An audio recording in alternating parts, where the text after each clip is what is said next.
tujuan dari adanya liburan itu adalah untuk refresh supaya kita nggak bosan dengan rutinitas belajar yang padat setiap hari. Nah, kita kasih libur sejenak agar bisa kembali dengan semangat yang baru. Betul? Baik.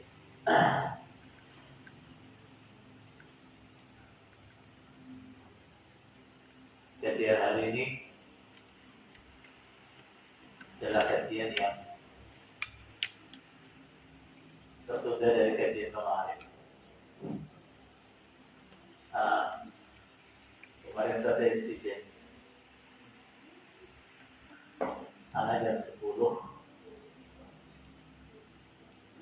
itu pergi tidur.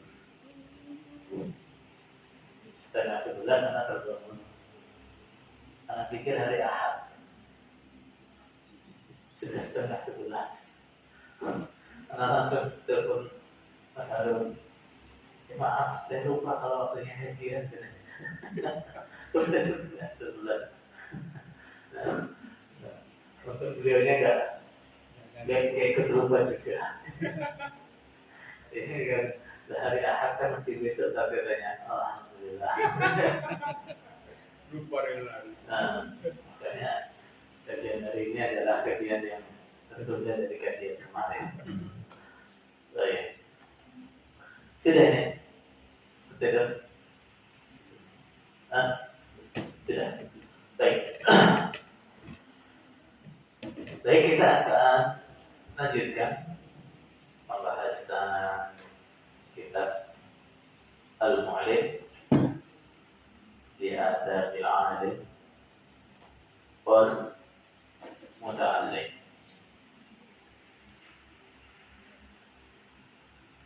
Kita akan lanjutkan bahasan kita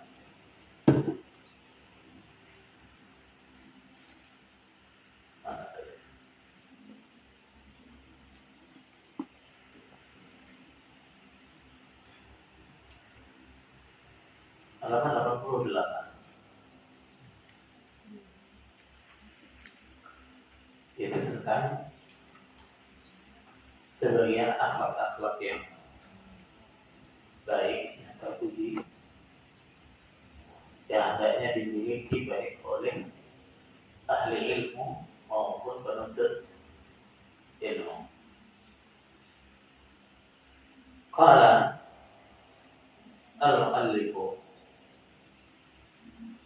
Badruddin Ibn Jama'ah Al-Kinani rahimahullahu ta'ala, wa min al-akhlaqil mardiyah, dan termasuk akhlak-akhlak yang disenangi, dan akhlak-akhlak yang terpuji, yang hendaknya dimiliki oleh ahli ilmu maupun penuntut ilmu. Yang pertama adalah dawamut taubah, selalu bertaubat. Taubat itu apa?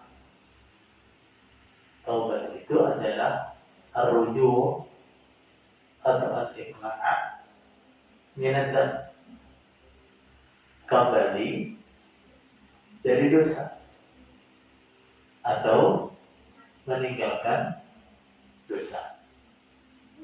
Taubat itu kaitannya adalah dengan dosa.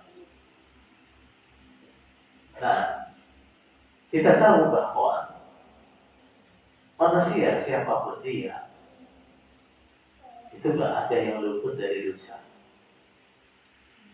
Yang maksum tetap terjaga dari dosa, yang tidak pernah berbuat dosa itu hanya para nabi.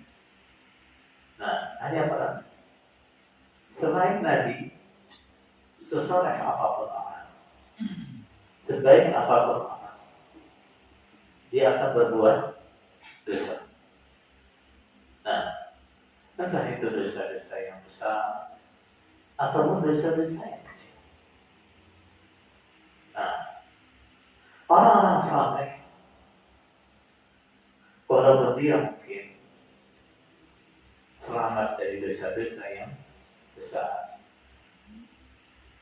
kemungkinan dia mengerjakan dosa-dosa kecil itu banyak. Sebagaimana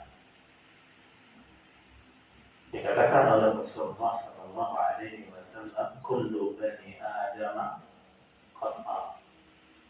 Setiap manusia itu khata. Apa yang khata?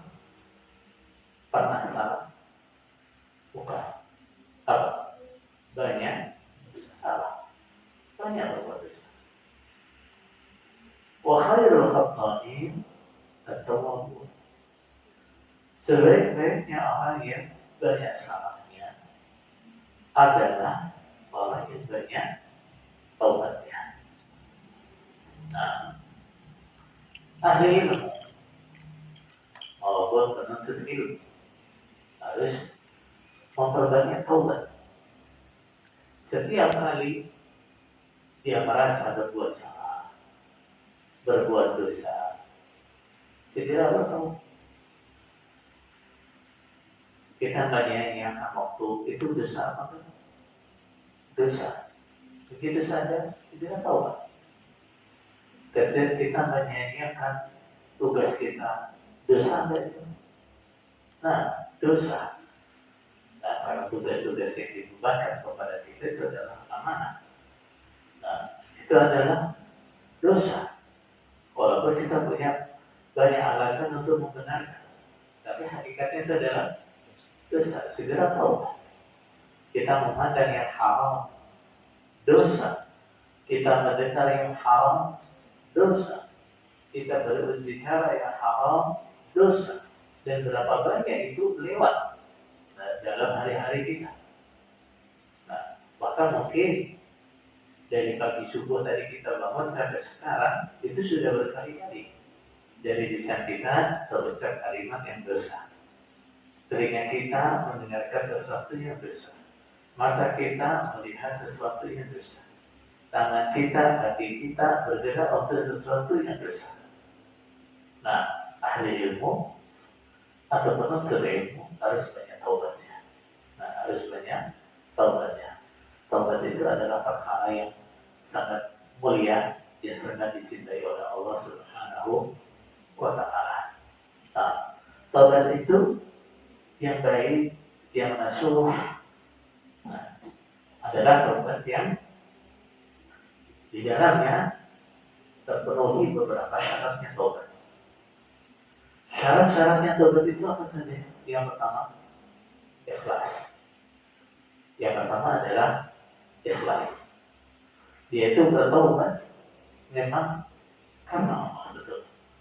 Tidak ada tujuan lain daripada berharap ridha Allah Subhanahu wa Ta'ala. Baik. Yang kedua adalah apa syaratnya taubat? Apa? An-nada. Nah, menyesal. Nah, penyesalan yang sungguh-sungguh. Nah, penyesalan yang sungguh-sungguh. Nah, an-nadamu taubat. Nah, an-nadam taubat. Penyesalan itu adalah taubat itu sendiri. Intinya taubat yaitu penyesalan itu. Nah, kemudian selanjutnya adalah al-ikhlas. Apa ikhlas? Meninggalkan, berhenti dari dosa yang ditaubati.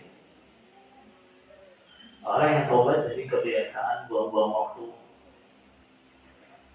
dia dikatakan taubat apabila dia sudah meninggalkan kebiasaan buang-buang waktu. Orang yang taubat karena menyia-nyiakan amanah, berarti taubatnya gimana? Adalah dan mendatangkan amanahnya. Nah, kemudian yang berikutnya syaratnya tobat adalah al-azam, tekad. Tekad untuk apa? Untuk tidak mengulangi. Nah, jadi syaratnya tobat itu adalah apa? Ada tekad yang sungguh-sungguh bahwa dia tidak akan mengulangi lagi. Bukan tidak mengulangi. Ya. Karena orang walaupun sekarang sudah sungguh-sungguh punya tekad yang kuat untuk tidak mengulangi lagi, masih mungkin saja nanti dia mengulangi lagi kesalahannya. Makanya syaratnya tobat bukan kok orang itu tidak mengulangi lagi, bukan. Tapi ada tekad yang kuat untuk tidak mengulangi lagi. Baik. Kemudian yang berikutnya, apabila dosa yang ditobati itu ada hubungannya dengan haknya manusia, maka dia harus kembalikan hak itu. Nah, dia harus kembalikan haknya atau minta returnnya. Nah, yang terakhir, syarat tobat itu adalah tobat itu dilakukan pada waktunya. Jadi tidak terlambat. Kapan tobat itu terlambat? Apabila orang sudah sakratul maut. Nah, sudah sakratul maut, baru menyatakan tobat. Tidak diterima tobatnya. Nah, atau ketika matahari sudah terbit dari barat, dia baru menyatakan tobat, tobatnya juga tidak akan diterima. Baik. Kemudian al-ikhlas. Ikhlas. Nah, ini adalah akhlak yang harus dimiliki oleh siapa? Terlebih-lebih ahli ilmu maupun penuntut ilmu. Kenapa saya sekalian? Yang pertama, karena ikhlas adalah separuh dari syarat diterimanya amal. Ya kan? Nah, syarat diterimanya amal apa? Ikhlas dan apa? Mutaba'ah. Ikhlas dan mutaba'ah. Nah, karena Allah ikhlas dan mutaba'ah mengikuti sunnah Rasulullah Sallallahu Alaihi Wasallam. Nah, ikhlas adalah separuh dari syarat diterimanya amal. Yang pertama. Yang kedua, ikhlas itu adalah sumber energi yang paling kuat dan tidak akan habis. Nah, yang paling kuat dan tidak akan habis. Tidak ada sumber energi yang lebih kuat dalam kita beramal, apapun amalannya, selain ikhlas. Orang yang ikhlas, dia akan mengerjakan amal saleh dengan keadaan apa? Ahli ilmu. Dengan keikhlasannya, dia akan mampu menyampaikan ilmu dalam kondisi apapun. Banyak dicaci maki, dia nggak putus asa. Kenapa? Tujuan dia bukan sanjungan manusia. Ya, tujuan dia adalah wajah Allah Subhanahu wa Ta'ala. Nah, dakwah gak ada yang respon. Dia nggak putus asa. Kenapa? Tujuan dia adalah Allah Subhanahu wa Ta'ala. Dia dakwah mungkin bahkan nggak ada fasilitas, nggak ada yang mendukung dakwahnya, bukan masalah lagi.